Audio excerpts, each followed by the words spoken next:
देखिए मैं एक चीज कहना चाहता हूं, एक होते हैं झूठे, एक होते हैं महाझूठे और उसके बाद होते हैं आम आदमी पार्टी के प्रवक्ता। ठीक है, आप साबित करो ना।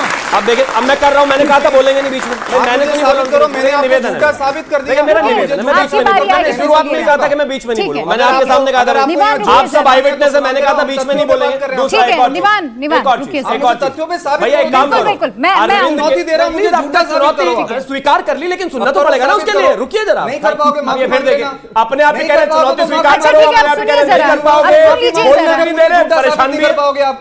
पढ़े लिखे लोगों को झूठा साबित धीरे करने नहीं के लिए। करते हैं, ये देख धीरे नहीं करते हैं, सब अपना समय निकाल के आते हैं और तथ्यों पे सुनने के लिए आते हैं। तथ्यों पे एक शिवम, बात नहीं जल्दी कर से पाते। जवाब दीजिए। इनसे मैं तथ्यों पे जवाब बोलो दूंगा, आप।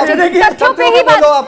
शिवम, आप बोलो, बोलिए तथ्यों में जल्दी से। बोलो। धारा 327 में बोलो आप। Thank you. मैं एक चीज कहना चाहता हूं, बड़ी सीधी बात है, अरविंद केजरीवाल को जेल अरे से धारा प्लीज आप इनको 327 रोकें, बोलो। ये क्या हो गया? अरविंद केजरीवाल नाराजगी क्यों है? नहीं हरा सकते, मुझे समझ में निवान जी, आज मेरी चर्चा एसआईआर पे है, आज मेरी चर्चा एसआईआर पे है और आज मैं सिर्फ एसआईआर पे आप देख रहे हैं और मेरे दर्शक डेस्परेशन भी यही कितनी सुनना है। चाहते मैं हैं। फिर से वहीं आता तथ्यों पे, हूं, तथ्यों अरविंद केजरीवाल को जेल से बाहर निकालने वाले अभिषेक मनु सिंघवी थे, ठीक है, रुपए का वकील सबूत मिला उनके थे, खिलाफ। वकील थे। आज तक अगर वो प्लीज आप इनको रोकेंगे, क्या हो गया इनको भाई? किसी को नहीं हरा दिया इनको दिल्ली वालों ने, यही हाल है इनका, सुनते नहीं किसी का।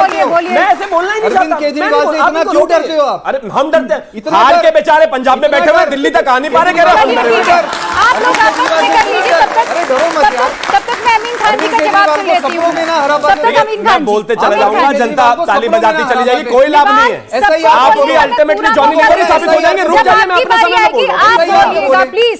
प्लीज मेरे दर्शक तथ्य सुनना चाह रहे हैं, मेरे दर्शक तथ्य सुनना चाह रहे हैं, बीच में कोई किसी के नहीं बोलेगा। कोई नहीं बोला उनके बीच में। फिर से अब आते हैं आगे एक और चीज।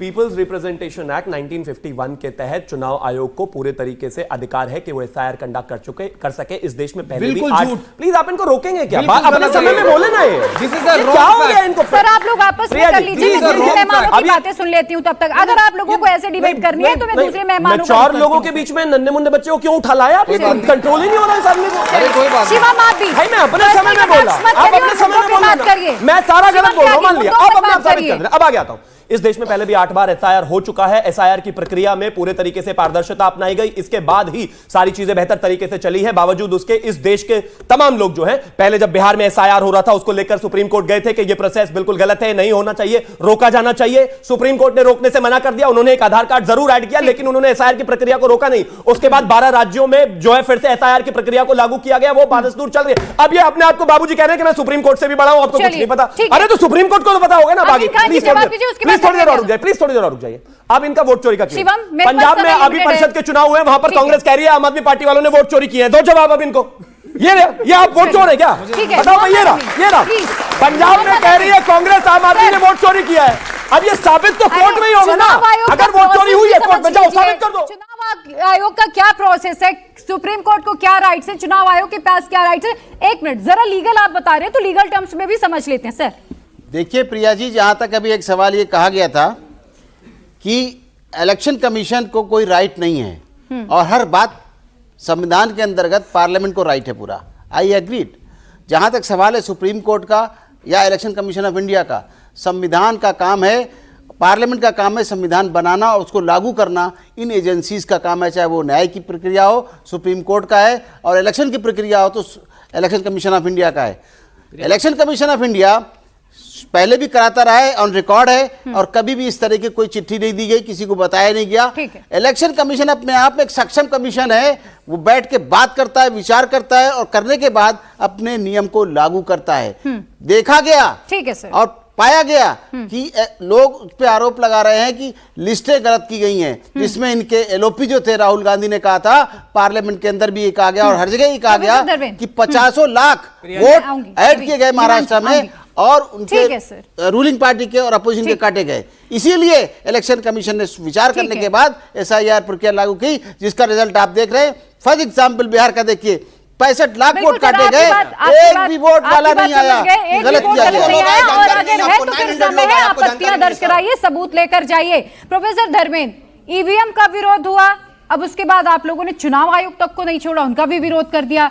लेकिन जब आज 31 दिसंबर को ड्राफ्ट आएगा और जो बातें सामने आई कि 2,89,00,000 नाम कट गए, उसमें तो आप बड़े गदगद हो गए कि भाई ये तो हमारे गए ही नहीं, अब तो हम सरकार बना रहे हैं, बीजेपी तो 10 का आंकड़ा भी नहीं पार कर पाएगी। प्रिया जी, इतना मैंने कैलकुलेशन, मिठाई भी बांटी दीजिए आज फिर। मैंने विरोध के बिंदु आपको बता दिए कि इस देश के बीएलओ अगर आत्महत्या करने को मजबूर हो जाए तो हर किसी को विरोध करना चाहिए, 140 करोड़ करना चाहिए। भारतीय जनता पार्टी नहीं करेगी, इसमें कोई दो बात नहीं है। अमीन साहब ये कह रहे थे कि जो भारत का इलेक्शन कमीशन है दुनिया के दूसरे देशों को भी ट्रेनिंग देता है, लेकिन अपने बीएलओ को ट्रेनिंग नहीं दे पाए, तो ये हमारी आपत्ति थी। अगर हमारे बीएलओ को ट्रेनिंग देते तो शायद उनकी जान बच जाती। भारतीय जनता पार्टी कमीशन का है कि कब करना है, कैसे करना है। अमीन साहब उत्तर प्रदेश में योगी से भी बड़े मुख्यमंत्री हैं, ये ऐलान कर दिए कि उनके परिवार को नौकरी मिलेगी, और उत्तर प्रदेश सरकार ऐलान नहीं कर पाई। बीजेपी पर वो इलेक्शन के पैरोल पे ये जिम्मेदारी इलेक्शन कमीशन ऑफ इंडिया की देश के सामने गलत देगा। उत्तर प्रदेश दिलवाएंगे, ये मिसकोडिंग गलत है। इससे सुन लीजिए, लोगों को गुमराह करने की जरूरत नहीं है। हमारे भारतीय जनता पार्टी के प्रवक्ता कह रहे थे कि अखिलेश जी की डिग्री की बात कर रहे थे। चोर की दाढ़ी में तिनका होता है। भारतीय जनता पार्टी की पूरी लॉबी एक डिग्री बनाने में लग गई। जिस विश्वविद्यालय में कंप्यूटराइज डिग्री नहीं बनती थी उसी कंप्यूटराइज बना दी। मैं दावा करता हूं कि इस देश के 140 करोड़ लोगों में कोई एक बच्चा खड़ा होकर कह दे, एक आदमी खड़ा होकर कह दे कि मैं मोदी जी के साथ पढ़ा हूं, और कोई एक प्रोफेसर या टीचर कह दे मैंने मोदी जी को पढ़ाया है, तब मैं उनकी डिग्री मान लूंगा। तो ये डिग्री खेलने की जरूरत नहीं है। जिसकी डिग्री फर्जी उसे पता है, जिसकी असली उसे पता है। तीसरी बात, याददाश्त की बात कर रहे थे। भारतीय जनता पार्टी के लोगों का याददाश्त इतना कमजोर है, 2024 में समाजवादी पार्टी ने उत्तर प्रदेश के लोकसभा चुनाव में भारतीय जनता पार्टी को हरवा दिया, नंबर 2 पे पहुंचा दिया था। ये स्थिति भारतीय जनता पार्टी की थी उत्तर प्रदेश में। तो अपनी याददाश्त सही कर ले। ये है समाजवादी पार्टी। समाजवादी पार्टी लोगों के मुद्दों को, जन के मुद्दों को हमेशा उठाती है और उठाती रहेगी। और जो SIR में कमियां थी हमने उसको बताया और चुनाव आयोग ने उस पर ध्यान भी दिया। लेकिन अब मैं ये मान लूं कि अब SIR का टॉपिक आज के बाद खत्म हो जाएगा, अब आपको कोई शिकायत नहीं है?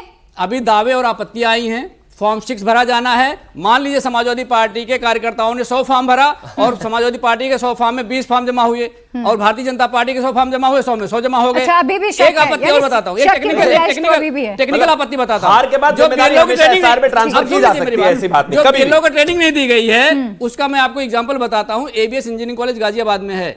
गाजियाबाद के SDM साहब सारे बीएलओ को ले जा करके वहां पे फॉर्म की अपलोडिंग कराए हैं और उनके आईडी पासवर्ड ले करके कराए हैं। तो इसमें ऐसा भी हो सकता है कि उनकी आईडी पासवर्ड से, बीएलओ के आईडी पासवर्ड से कुछ गलत अपलोडिंग हो गई हो, वो हमारी आपत्ति है। दूसरी आपत्ति ये है कि जब बीएलओ अपने आईडी पासवर्ड से आपत्ति आप दर्ज कराइएगा, उचित जगह पे कराइएगा। एक लास्ट बात आनी है, बीएलओ को जब फॉर्म सबमिट कर देगा बीएलओ, वो ERO के पास चला जाएगा। इसकी जानकारी बीएलओ को नहीं होगी कि उसने जो फॉर्म SIR का जो जिन है वो अभी नहीं खत्म हुआ है, अभी वो चलेगा, थोड़ी देर और चलेगा।